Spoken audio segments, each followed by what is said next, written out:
we have just adopted a press statement, the draft of which was prepared by the Russian delegation. The members of the Security Council strongly condemned the detention of a group of more than 20 peacekeepers of the United Nations Disengagement Observer Force within the area of limitation east of the B line earlier today by armed elements of the Syrian opposition. The members of the Security Council demanded the unconditional and immediate release of all the detained UN peacekeepers and called upon all parties to cooperate with UNDOF in good faith to enable it to operate freely and to ensure full security of its personnel. The members of the Security Council reaffirmed their unconditional support for UNDOF. This is the text of the statement.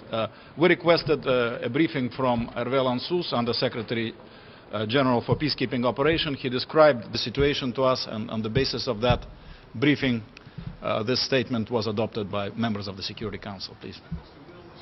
Will be reinforced in the Golan following this incident and other incidents with UNDOF?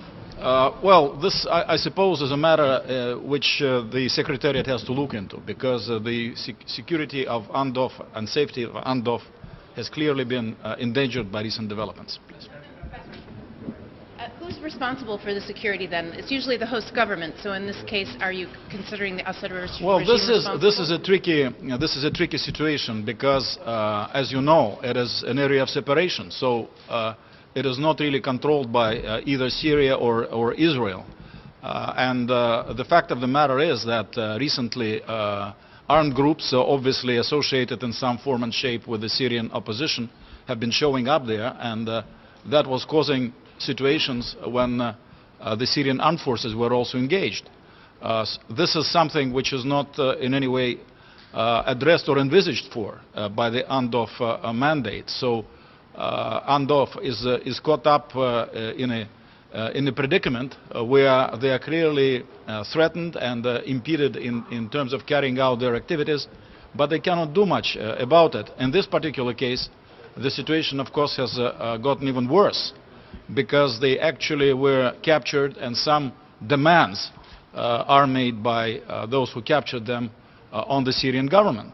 So there are talks now between the Secretariat, the United Nations, and the captors, and we hope that, as demanded by the Security Council, the UN personnel they are going to be released immediately. As far as you know, does the government have any control over that, over the Syrian side of that border, and also how many of the kidnapped people are Russian? Yeah, this is an area of separation. They are not in control. This is a kind of a no man's land in a way. And on the Syrian side of that area, there used to be. No, they don't. No, they don't. No, they don't. Control. No, they don't. They don't. Anything about them? No, I can't. Ambassador, did Mr. Lansous, did he give any confirmation to whether they were Syrian opposition? Did he identify the rebel group? Was there any fighting between the UN and these forces? And what were the demands you talked about? That was a group which is associated with Syrian armed opposition group elements, and that was made clear by Mr. Lansous. There was no fighting, according to his briefing to us, between the UNDOF personnel and those who captured them, but my understanding is that they took over the trucks in which the UNDOF personnel was moving around. The name group the Al Yarmouk Brigade, and is a demand to pull out of Jamla, a village called Jamla? I cannot recall. There were some demands associated with this actual situation on the ground in Syria, but I cannot go into specifics. Ambassador, do you believe the Arab League could have a role here, and particularly Arab states that have a relationship with the armed opposition? I believe they should release them immediately, and whoever have influence on them, I happen to think, speaking in my national capacity, but there are those who have much more direct bearing on armed opposition groups than the Arab League, and they should immediately tell them, as the Security Council members have just done, that they should stop this very dangerous course of action. How many Russians do you think there are? There were no nationalities mentioned. But as far as you know, you should know Russian. Whether I don't know at this point. I was going to ask the same thing. Are any Russians amongst them? Yeah.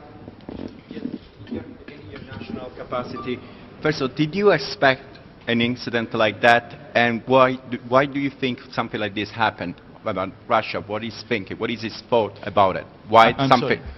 Did you expect your national capacity that an incident like that will sooner or later will happen? You know, and what is of course, the specifics. One always hopes that people, even in a crisis situation like the one associated in Syria, behave in a sort of a civilized manner, respect international law, and respect what the peacekeepers are doing. In this particular case, of course, the situation is particularly unacceptable and bizarre. That UNDOF are unarmed, and they have nothing to do with the situation in Syria. They are there on a completely different mission. So there is no reason at all, under any circumstances, any kind of a sick imagination to try to harm those people. So clearly gross disrespect for United Nations, gross disrespect of international norms of behavior is involved. But let me tell you, in my national capacity, that it seems that lately some people are trying very hard in order to extend the geography of the Syrian conflict. Yesterday, or the day before yesterday, there was the massacre on the territory of Iraq when over 40 Syrian unarmed soldiers were killed, along with the 9 Iraqis who were accompanying them. Today there is this incident on the other side, on this no man's land between Syria and Israel. So somebody is trying very hard in order to try to blow this crisis up. Did the Council get a letter from Syria today about Turkish support for what was called a Libyan ship full of arms? I cannot confirm that. There is a lot of correspondence, so I have to double check on whether anything of this sort has happened. Please. Another issue, do we have a set time for the North Korean vote tomorrow? We are aiming at 10 a.m. tomorrow. Any challenges to any amendments to the resolution? Not that I know of. Not serious amendments anyway. On the record, what Ambassador Torsella said about countries drinking and being inebriated during budget negotiations, there was a hint in certain countries who might have opposed the U.S. What's your response in your national capacity My to national response is there should be no drinking during business sessions. And I'm going to give very clear instructions to that effect to my delegation. After is a personal matter. We all have our private lives, don't we? Thank you.